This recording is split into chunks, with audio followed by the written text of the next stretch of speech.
Bonjour. Dans cette vidéo, je vais vous proposer un aperçu de l'ambiance, de la scénarisation et des mécanismes du jeu.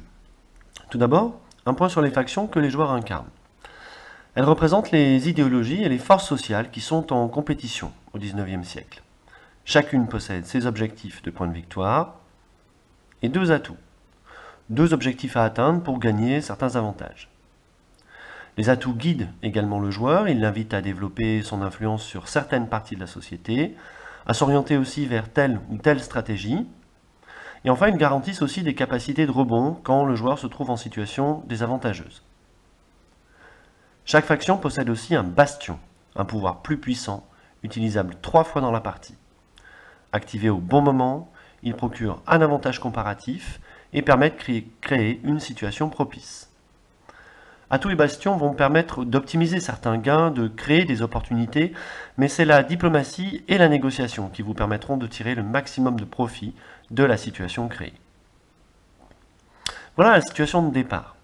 Le jeu dure 6 tours, qui représentent la période 1820-1880. Au premier tour, la France est une monarchie. Seuls les citoyens riches ont le droit de voter, et les droits et les libertés sont limités. En plus des tables d'État, un autre objectif à atteindre, c'est le contrôle du gouvernement, du pouvoir exécutif. Et ce sont les monarchistes ultra qui le contrôlent en début de partie. Maintenant, je vais vous donner un aperçu d'un tour de jeu et des principaux mécanismes. Un tour se compose de 5 phases, toutes jouées en simultané.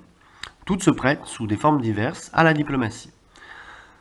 Première phase, vous recevez vos cartes d'action du tour, vos partisans.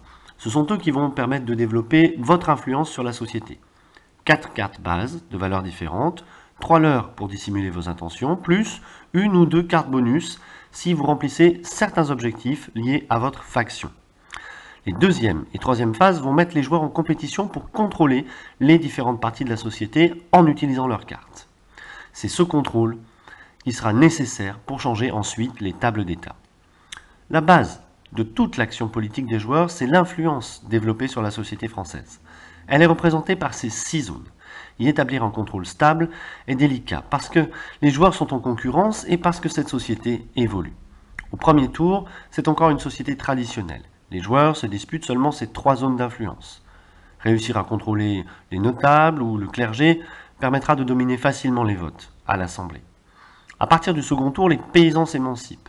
Cette fois, leur contrôle devient un nouveau terrain de compétition. Au troisième tour et au suivant, toutes les zones société deviennent actives. Les ouvriers deviennent un nouvel électorat à conquérir et la presse écrite devient le média le plus important. Cette mise en place progressive permettra aux joueurs plus jeunes de trouver leur marque, d'intégrer progressivement les mécanismes qui leur permettront de maîtriser le jeu. Quant aux joueurs expérimentés, c'est l'occasion de tester différentes ouvertures, différentes stratégies, en anticipant les modifications à venir. Cette scénarisation reflète la recomposition progressive de la société de ce temps et elle participe à la dynamique du jeu.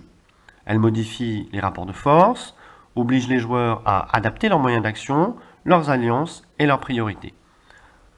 Dans Révolution, vous devrez chaque tour établir un jugement éclairé de votre situation. Choisir vos objectifs à court et moyen terme, envisager les alliances possibles et définir la stratégie la plus adaptée. Tous les joueurs disposent de 2 minutes chrono pour miser leurs cartes sur les zones société et les tensions sociales. C'est également la première phase de négociation. Pendant ces 2 minutes, jugez de votre situation, déterminez votre stratégie et vos possibles partenaires. Le régime vous convient-il? Le joueur au pouvoir craint une insurrection et vous propose un nouveau compromis. Allez-vous le croire, le suivre?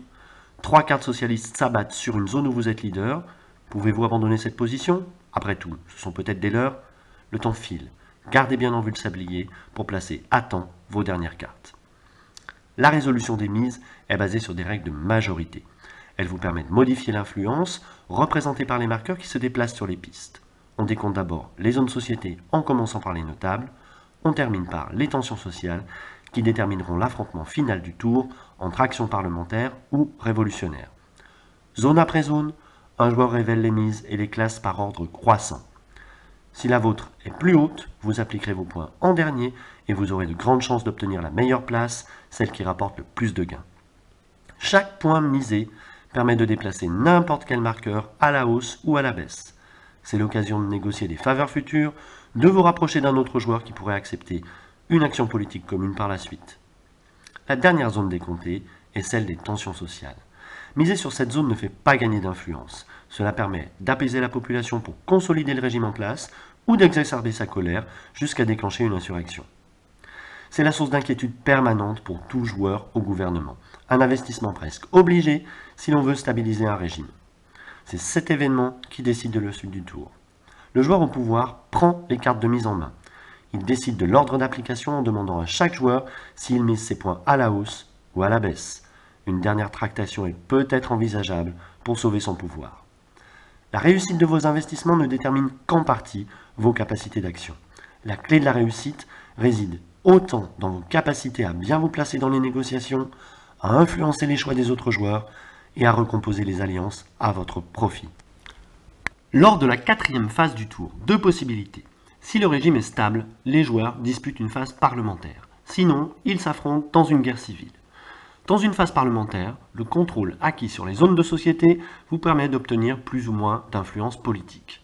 Les joueurs sont classés par ordre croissant de voix sur les bancs de l'Assemblée, et c'est en cet ordre que chacun leur tour, ils pourront proposer le vote d'une loi. L'influence politique, c'est la monnaie utilisée pour créer la loi. Il est rare qu'un joueur finance seul une modification. Dans la plupart des cas, il faudra trouver un compromis ou un but commun avec au moins un allié. Et puis c'est également un avantage de pouvoir mutualiser les coûts. Les 4 premières lois les plus coûteuses modifient les tables d'état et donc votre score potentiel en fin de tour. Mais une seule modification est possible chaque tour. Pas d'effet ping-pong, pas de retour à l'initial possible dans l'immédiat. De plus, chaque joueur pourra participer au maximum à 2 votes différents. Attention, la menace d'insurrection est toujours présente. La dernière action législative peut encore augmenter ou diminuer légèrement les tensions sociales. Il est encore possible de basculer dans la guerre civile. Si les tensions sociales sont très hautes, la marge de manœuvre du pouvoir sera très réduite. Les débats à la Chambre pourraient être rapidement interrompus par un soulèvement populaire. La crainte ou l'espoir d'une insurrection n'est jamais très loin. Si une insurrection se déclenche, les joueurs s'affrontent dans une guerre civile. 2 camps se forment. Chaque joueur choisit de soutenir le gouvernement ou de rallier l'insurrection. Quand ils ont choisi leur camp, ils peuvent investir une partie de leur influence pour alimenter la guerre civile, et c'est le camp qui mobilise le plus de force qui remporte le conflit. Si c'est le gouvernement, la répression permettra de stabiliser les tables d'État et donc les scores. Si ce sont les insurgés qui remportent la guerre, ils deviennent un gouvernement provisoire qui peut changer plus radicalement l'État. Chaque insurgé victorieux choisira une des 4 modifications possibles. Forme de l'État, représentation nationale, droits et libertés ou prise du pouvoir exécutif. Prendre l'avantage au cours de la partie nécessite de modifier ses alliances, de trouver régulièrement des compromis, y compris contre nature. Faire bloc avec un autre joueur, c'est risquer de se faire dépasser et lâcher au mauvais moment. Anticipez les retournements d'alliance et suscitez-les à votre profit. Après la phase parlementaire ou la guerre civile, le tour prend fin avec le décompte des points de victoire. Les joueurs scorent selon les objectifs de leur faction, et si l'un d'entre eux atteint le score de 50, cela signifie que son idéologie est devenue la norme pour la majorité de la société et il remporte la partie.